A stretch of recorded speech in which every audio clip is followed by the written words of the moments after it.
مکہ کی رات میں حضرت آمنہ کے گھر غیر معمولی سکون چھایا ہوا تھا۔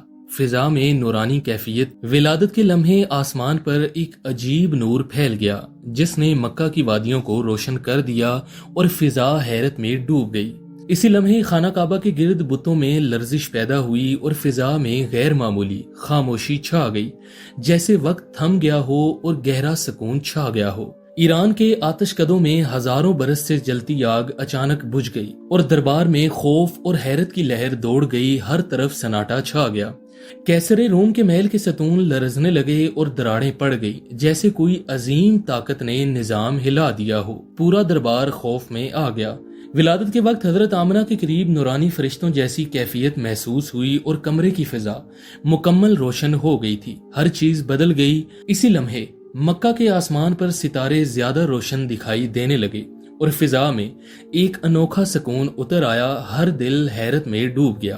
اس وقت مکہ کی گلیوں میں غیر معمولی خاموشی تھی، جیسے پوری دنیا سانس روک کر انتظار کر رہی ہو۔ ہر لمحہ عجیب کیفیت چھا گئی تھی۔ ولادت کے بعد کائنات میں ایک نئی روشنی پھیلنے لگی جس نے ہر سمت کو منور کر دیا اور دلوں کو بدل دیا۔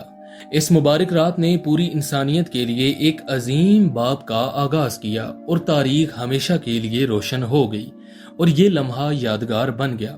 حضرت آمنہ کے گھر میں موجود ہر چیز اس نور سے روشن تھی، جیسے دیواریں بھی زندگی پا گئی ہوں اور فضا میں خوشبو پھیل گئی تھی۔ روایتوں میں آتا ہے کہ اس لمحے آسمان کے دروازے کھلنے کی کیفیت محسوس ہوئی اور فرشتوں کی آمد و رفت کا احساس بڑھ گیا تھا۔ نبی پاک صلی اللہ علیہ وآلہ وسلم کے چہرے پر غیر معمولی نور تھا، جسے دیکھ کر ہر آنکھ حیرت میں ڈوب گئی اور دل سکون سے بھر گیا۔ مکہ کی وادیوں میں دور دور تک ایک نرم روشنی پھیل گئی جو اندھیروں کو دھیرے دھیرے ختم کر رہی تھی اور ہر طرف روشنی ہی روشنی تھی۔ اس رات کعبہ کے گرد موجود ماحول میں ایک عجیب تبدیلی محسوس ہوئی، جیسے ہر شے نئے آغاز کی گواہی دے رہی ہو۔ خاموش فضا گونج رہی تھی۔ ایران کے محل میں آگ بجھنے کے بعد درباری لوگ خوف زدہ ہو گئے اور ایک دوسرے سے سوال کرنے لگے، مگر کوئی جواب نہ مل سکا۔ کیسر روم کے خوابیدہ دربار میں زمین لرزنے کا واقعہ سب کو چونکا گیا اور وہ لمحہ تاریخ میں غیر معمولی علامت بن گیا اور سب حیران ہو گئے۔ حضرت آمنہ رضی اللہ تعالیٰ عنہ نے ولادت کے بعد ایک غیر معمولی سکون محسوس کیا، جیسے تمام تکالیفیں لمحوں میں ختم ہو گئی ہوں اور دل اطمینان سے بھر گیا تھا۔ اس رات مکہ کے کچھ قریبی افراد نے آسمان کی جانب غیر معمولی چمک دیکھی، مگر وہ اس راز کو مکمل طور پر نہ سمجھ سکے۔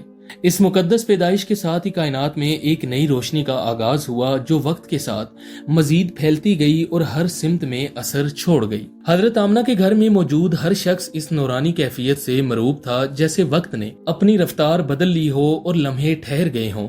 نبی پاک صلی اللہ علیہ وآلہ وسلم کی ولادت کے بعد فضا میں ایک خوشبودار مہک پھیل گئی جس نے پورے کمرے کو معطر کر دیا اور دلوں کو سکون کی گہرائی میں لے گیا۔ مکہ کی رات میں ستارے غیر معمولی چمک رہے تھے اور جھلملا رہے تھے، جیسے وہ بھی اس عظیم لمحے کی گواہی دے رہے ہوں۔ اسی وقت خانہ کعبہ کے قریب ایک معمولی روشنی کا ہالہ دیکھا گیا جو آہستہ آہستہ علاقے میں پھیلنے لگا اور فضا بدل گئی۔ ایران کے دربار میں بجھنے والی آگ کے بعد ایک عجیب بے چینی چھا گئی اور درباری لوگ اس غیر معمولی واقعے پر حیران رہ گئے۔ کیسر روم کے محل میں لرزتے ستونوں کے بعد گہری خاموشی چھا گئی، جیسے کسی بڑے حادثے کی علامت نے سب کو سوچ میں ڈال دیا تھا۔ حضرت آمنہ نے بچے کو دیکھ کر دل میں ایسا سکون محسوس کیا جو پہلے کبھی نہ آیا تھا، جیسے ہر درد اچانک ختم ہو گیا۔ مکہ کی گلیوں میں موجود لوگ اگرچہ لا علم تھے، مگر فضا میں ایک عجیب تبدیلی محسوس کر رہے تھے، جیسے کوئی عظیم واقعہ ہو چکا ہو۔ اس رات کی نورانی کیفیت نے زمین سے آسمان تک ایک ایسا سلسلہ قائم کیا جس نے آنے والے وقت کی سمت بدلنے کا آغاز کیا۔ نبی پاک صلی اللہ علیہ وآلہ وسلم کی ولادت کے اس مقدس لمحے نے تاریخ کے صفحات میں ایک ایسا باب کھول دیا جو ہمیشہ روشنی اور حیرت سے بھرا رہے گا۔ ولادت کے بعد گھر کی فضا میں موجود روشنی آہستہ آہستہ نرم ہوتی گئی، مگر اس کے اثرات ہر دل میں گہرے نقوش چھوڑتے گئے۔ مکہ کے گرد و نواح میں لوگوں نے آسمان کی طرف غیر معمولی چمک دیکھی جو کچھ لمحوں تک ظاہر رہی اور پھر آہستہ آہستہ غائب ہو گئی تھی۔ ایران اور روم دونوں سلطنتوں میں ایک ہی رات میں غیر معمولی علامات ظاہر ہوئیں جنہوں نے درباروں میں بے چینی اور حیرت کی لہر پیدا کر دی تھی۔ حضرت آمنہ کے گھر میں موجود سکون اب ایک نئی کیفیت اختیار کر چکا تھا، جیسے ہر چیز کسی عظیم حقیقت کے بعد خاموش ہو گئی ہو۔ ولادت کے بعد نبی پاک صلی اللہ علیہ وآلہ وسلم کے گرد ایک عجیب نورانی احساس برقرار تھا جو دیکھنے والوں کو خاموش حیرت میں مبتلا کر دیتا تھا۔ ہر نگاہ ٹھہر جاتی تھی۔ مکہ کی وادیوں میں رات کا اندھیرا اب پہلے جیسا نہ رہا تھا، جیسے اس میں کوئی نرم روشنی ہمیشہ کے لیے شامل ہو گئی تھی۔ خانہ کعبہ کے ارد گرد فضا میں جو روشنی ظاہر ہوئی تھی، اس کے آثار کچھ دیر تک باقی رہے اور پھر سکون میں بدل گئے تھے۔ دور دراز علاقوں میں کچھ لوگوں نے آسمانی علامتیں محسوس کی، مگر وہ ان کی حقیقت کو سمجھنے سے قاصر رہے اور خاموشی غالب رہی۔ اس مقدس لمحے کے بعد دنیا میں ایک نیا دور شروع ہونے کا احساس ہر طرف پھیل گیا، جیسے وقت نے اپنی سمت بدل لی ہو۔ یوں مکہ کی اس رات نے ایک ایسی عظیم شخصیت کی آمد کا اعلان کیا جس کے نور نے پوری تاریخ کو ہمیشہ کے لیے روشن کر دیا تھا۔